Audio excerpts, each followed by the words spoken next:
Good evening, and evening, afternoon, whenever you're watching this, we're glad you're here. My name is Dinah O'Brien. I'm chairman of the Norton Building Committee, and I am here with Dr. Joseph Baeta, Superintendent of Schools. Today is February 23rd, and we're here to speak with you about the Norton4Everyone projects, which are coming up at our annual town election and our annual town meeting. Norton4Everyone is a project presented by the Norton Building Committee in conjunction with the Select Board, the School Committee, and the Council on Aging Board.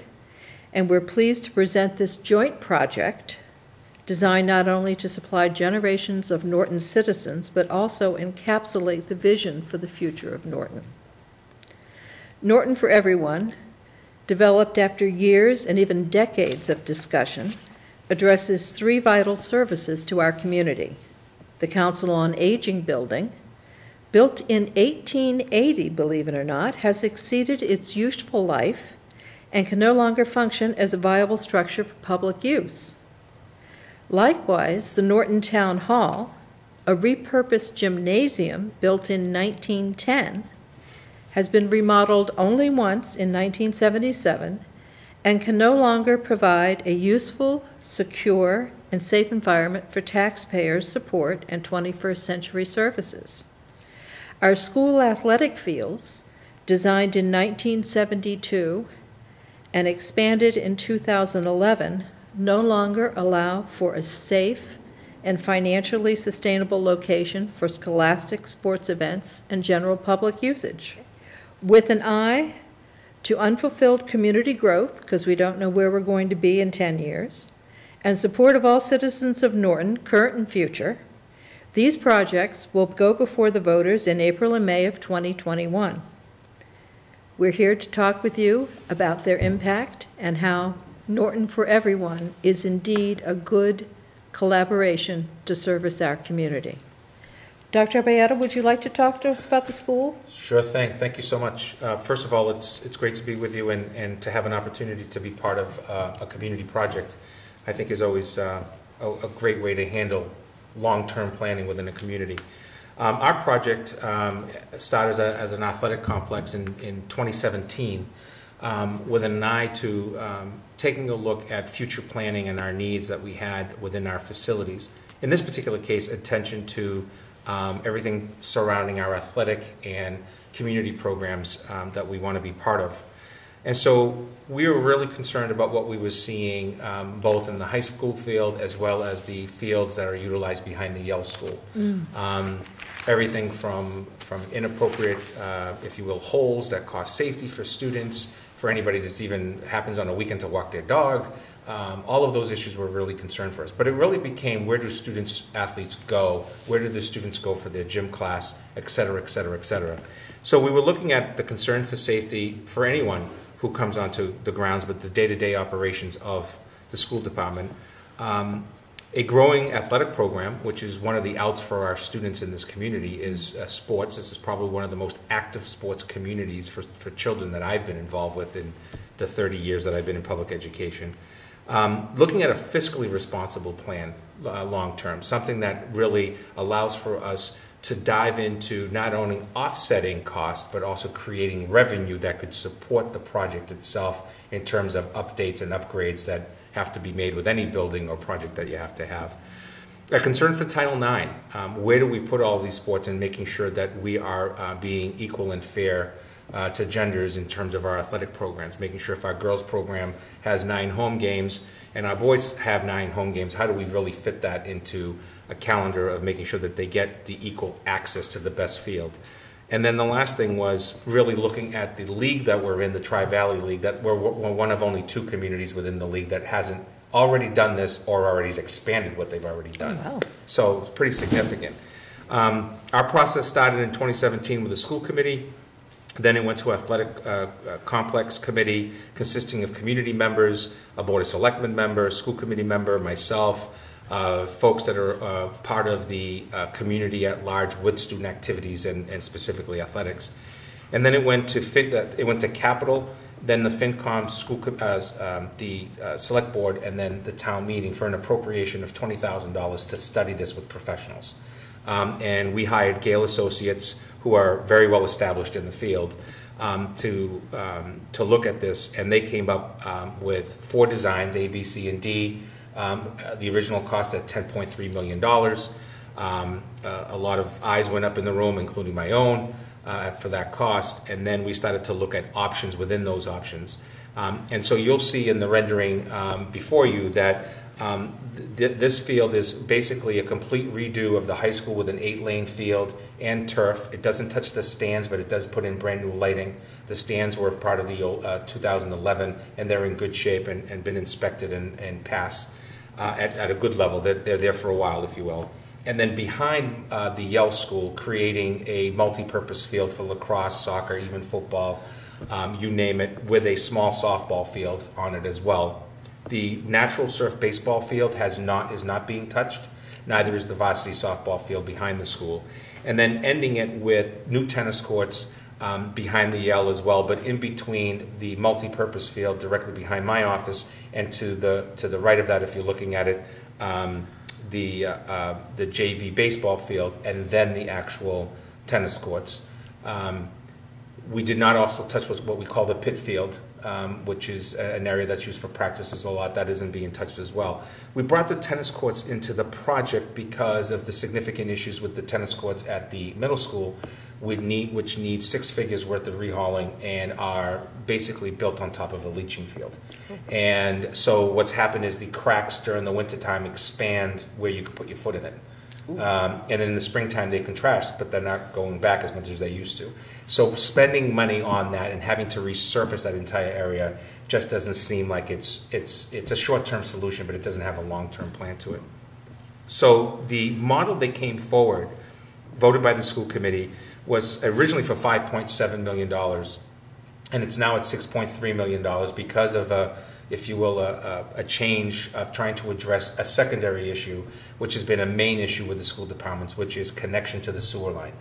So the added $560,000, making the project $6.3 million, is literally to connect both Norton High School and the Yale School directly to the 123 sewer project, which were not available when the high school was renovated and the addition made.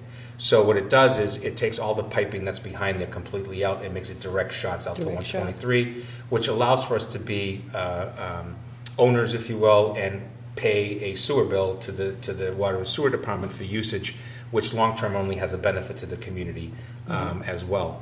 And then the last part for us was really taking a look at how do we take a look at this $6.3 million and take a look at offsetting some costs long-term, so that when we are operating, we are not asking for more money from capital or somewhere else, but with the goal that rental fees are coming in to subsidize, for example, sports activities for students that are residents and live in the town and attend Norton Public Schools, and or the third parties that come in and are able to pay us and for use, which then allows for us to take those funds and utilize them for updates and upgrades that need to be made X number of years out on a regular basis within those types of fields. Probably the biggest part for us is anytime I can take cost and offset those costs and create revenue, that's a good thing, because that's a line item within the budget that we can, if you will, offset and not have to request more funding. And some of those areas, some of the areas, we looked at 12 different school systems that are renting out those types of fields. Many of them only have one. We would have multiple, which is a really good thing. Those are going for anywhere from $100 an hour to as much as $350 an hour for use. And we know that private third-party organizations that are looking at student athletes that are going to the next level are in fact utilizing these. The second part of that I think is important is that bringing in those revenues has a tremendous offset for me on really taking a look long-term on things like user fees for our student athletes. You know, I'm not proud to say that $350 per athlete per sport every single year, 3 times a year, is a good thing, with people also paying significant taxes. And I think sometimes we forget that those users are also utilizing that or being charged for that. So the long term is, the short term is both an implementing of a new program, if you will. And I think one of them, and I'll leave here and come back to you, is one of the things I'm most proud of is that I've continuously have said that we have to come up with ways with allowing for our community to use our fields. And one of the things we want to do is really support our local youth groups to making sure that that's happening, but also making sure that things like our tennis courts are being used, because that's an area where, especially during COVID, the tennis courts have been used more than ever, which has been very concerning because of the shape that they're in. But that's the overall project, and we're happy to be proud of being part of the Permanent Building Committee's efforts to put together this Norton Forever and moving forward. Thank you. I think that's very informative and well timed. It's a project that's past it. That's well due. The second part of this is a Town Hall Council on Aging complex, and I'd like to begin with the Council on Aging complex. As I said, the current building on West Main Street was built in 1880 and has been a one-room schoolhouse, and its second life was a fire station, and its third life was and still is a Council on Aging. It no longer functions for that purpose. Council on Agings are more than they used to be. Used to be a nice place to go and socialize, but now they offer wellness programs, socialization, nutritional information, distance learning, adult distance learning.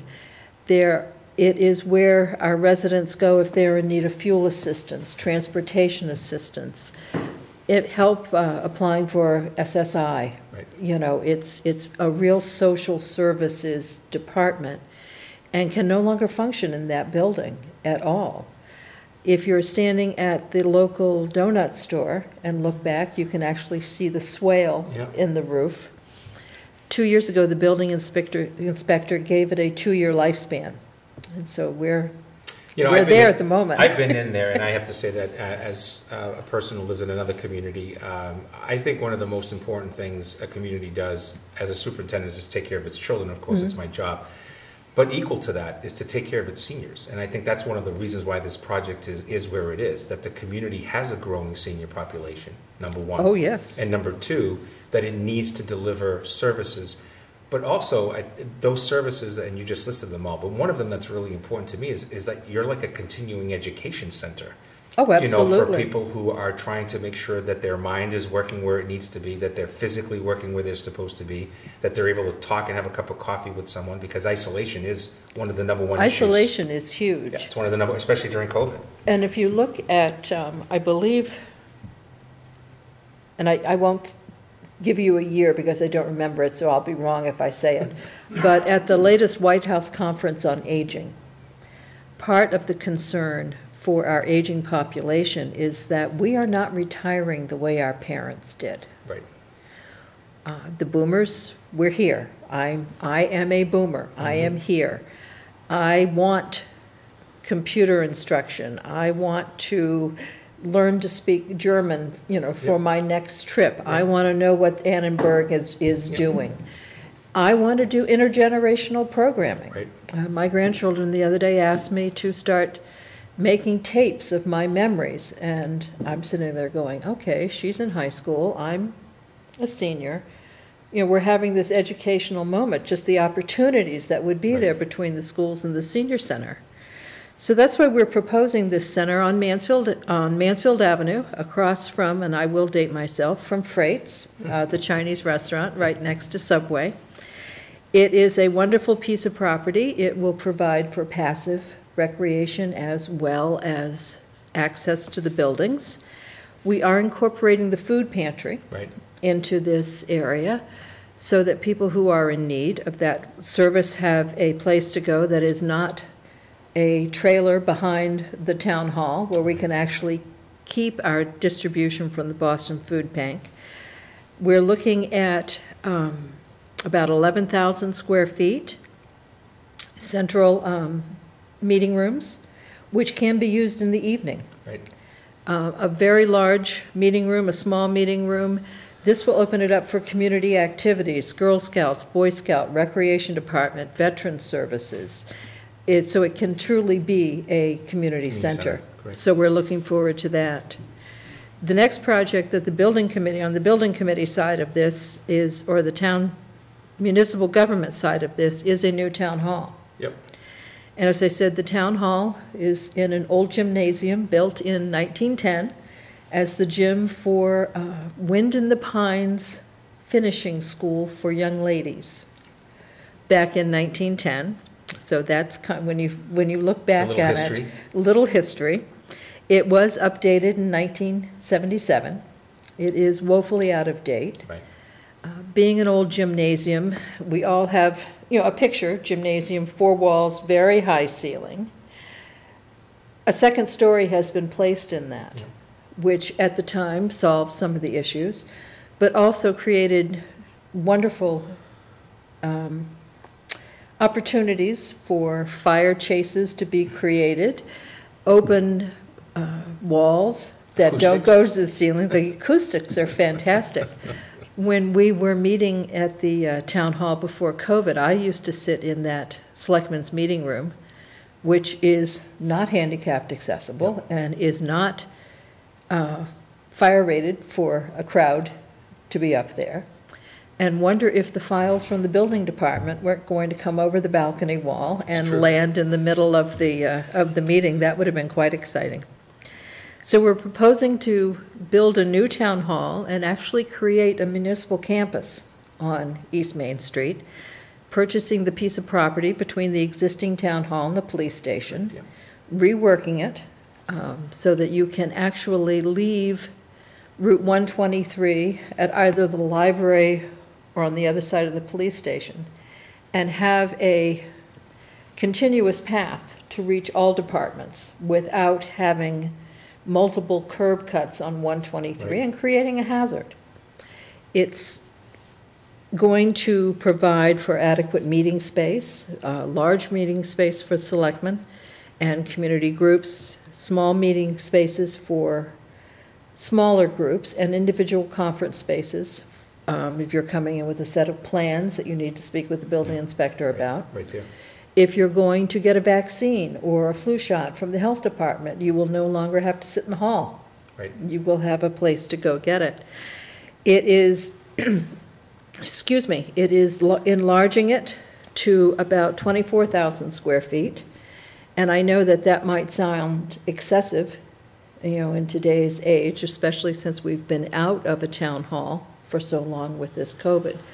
But it's not. It provides for adequate spacing for the offices, plenty of storage, which we have no place to store things in the existing town hall except for piling it on top of each other. And what I learned the other night that I think is really important for the public to know, because it happens on my side with personnel stuff, and we go through personnel, as you know, not only through retirement, but your town clerk is mandated, although there's been a ton of opportunities, including during COVID, to make some changes to those laws. There's no love for that. It's very much she, or in this case it's a she, he or she is going to need a place to store actual information. Correct. And that is, you probably don't even have enough space for 20 years from now. There's going to be a whole new revitalization of how you do things, I'm sure. But I think that's thinking long term, which has always been part of the problem when you build these buildings, right, is that you build them.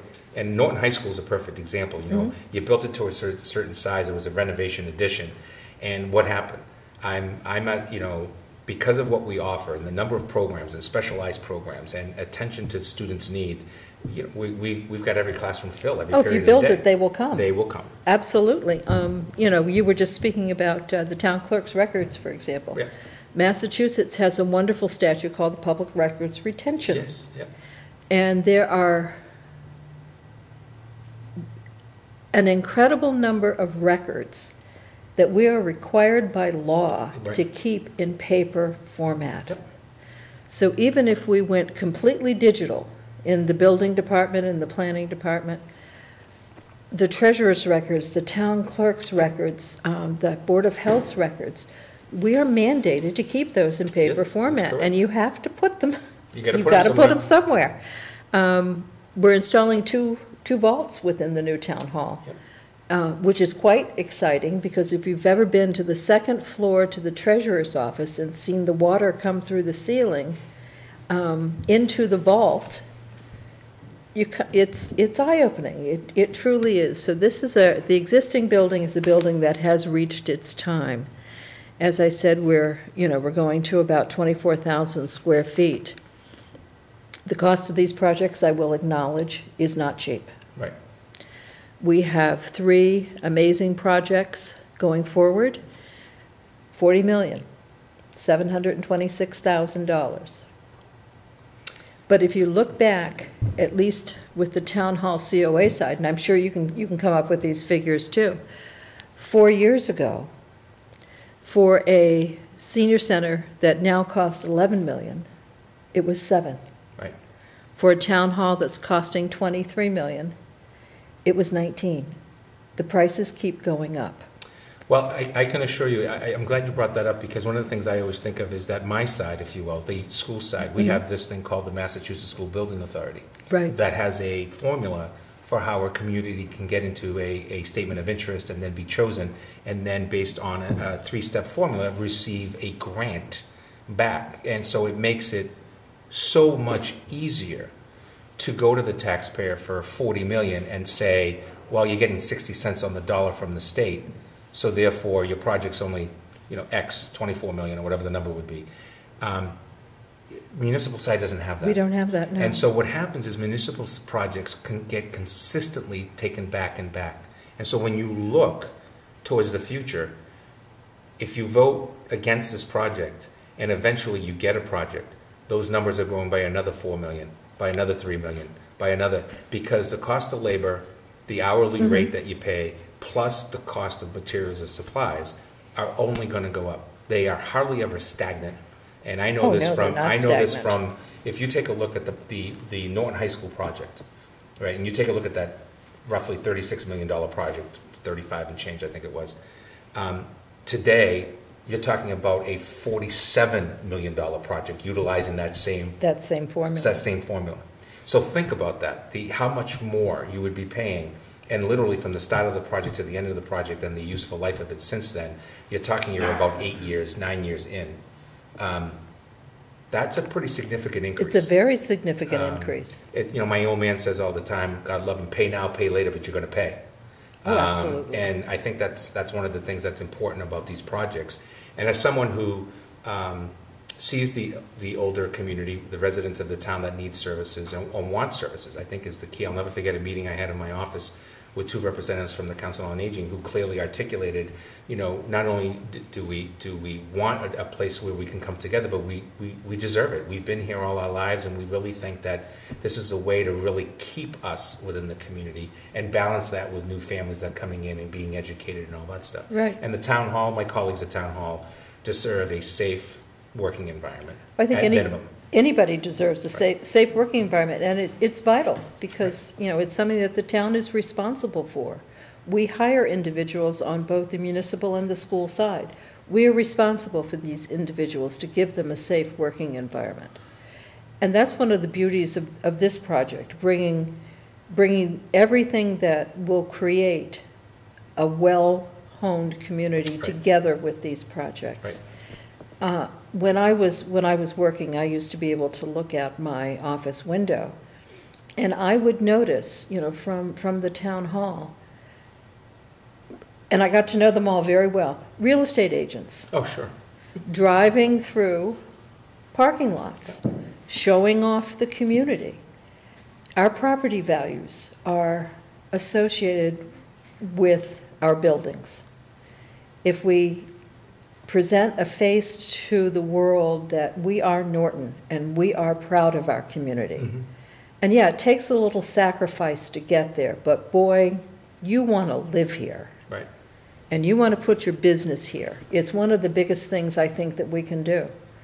We have planned these buildings for a minimum of 50-year lifespan.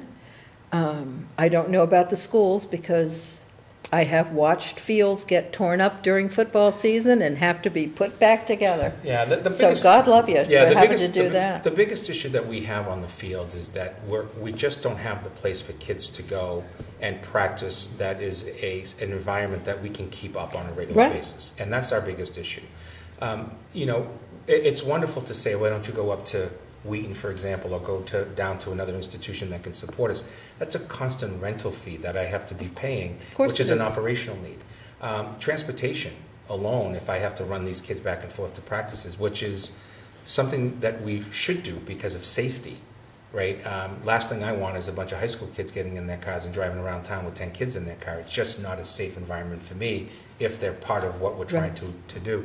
But to your point about, you know, wanting to be in Norton and the community and so on and so forth, this is the very reason why I think the school department is really happy about this project, is that we recognize in many ways that the new high school with the renovation, the windows that were just done, the JCS roof, all of those have been done because of the 50 to 55 cent return grant from the state. So in many ways, it's an opportunity here where this project for us doesn't have any return either. For the purposes of being involved as a community project, I think is beneficial to both sides, if you will.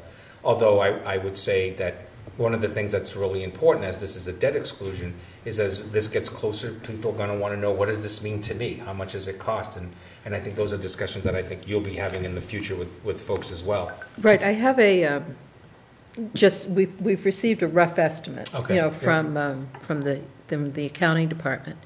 And as these projects go forward, the first time we're really going to see an impact on the tax rate is in 2025. Yep. Because borrowing goes as the projects go. So 2025 is our first year for a real notice on the tax rate. And it's $78.28 per 100,000. Okay. And I believe the median house value in Norton is around 375. After 2025, it begins going down, because as with any debt, you know, you pay the interest first, and then you start whittling down on the principal. The good thing about this being a debt exclusion is that once it is paid, it is paid. It is off the tax rate. We never see it again. It's not incorporated into the normal operating budgets. So it's not compounded. A lot of things that people think is that once I get this, now my taxes are going to go up. If your taxes go up, they're actually going up on your dwelling and your home. And they're not going up with this additional cost, like the high school is separate. It's all in one bill because of the way the law is, but the fact of the matter is it's calculated separately. It is calculated separately. But also, you know, every year it's going to go down a little bit and a little bit. Whether your taxes will go down, you know, good Lord knows, and the creek, hopefully the creek don't rise, but we all know how that works. But this project won't impact it. But, so there we are. That's our project. I'm going to leave it to you to close us out. Yeah, I appreciate the time to not only working with you, but the entire building committee that I've gotten to really know, and their heart is really into this, both projects, to make sure that we get it done. But their heart is into all three projects, and I've learned that in this process, that they've agreed that being together and going to the town and allowing for the citizens, you know, to make that decision, both at town meeting and actually vote first and then town meeting, I believe, is the process. And I think the most important part is that the community of leaders, both the select board and the school committee, the permanent building committee, in general, I believe the finance committee as well, Council on Aging the Council board. on Aging board, all of these groups have come together and said this is the right thing to do.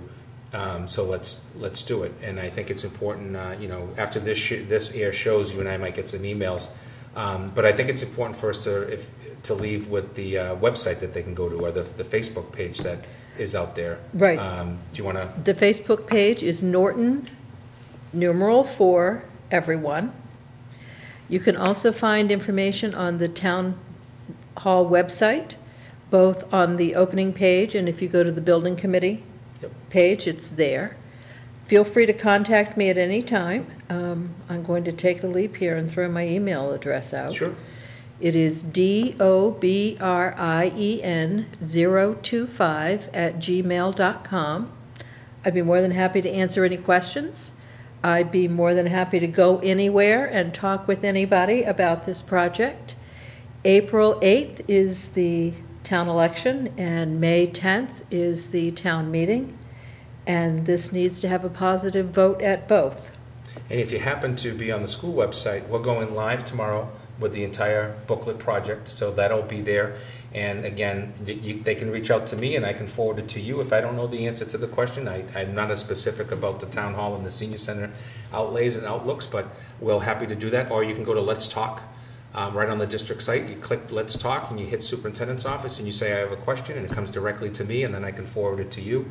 Or if I know the answer, I can say, hey Di, I've responded to this, feel free to add some more. So That sounds perfect. thanks so much. Thank you. Alrighty. Enjoyed it.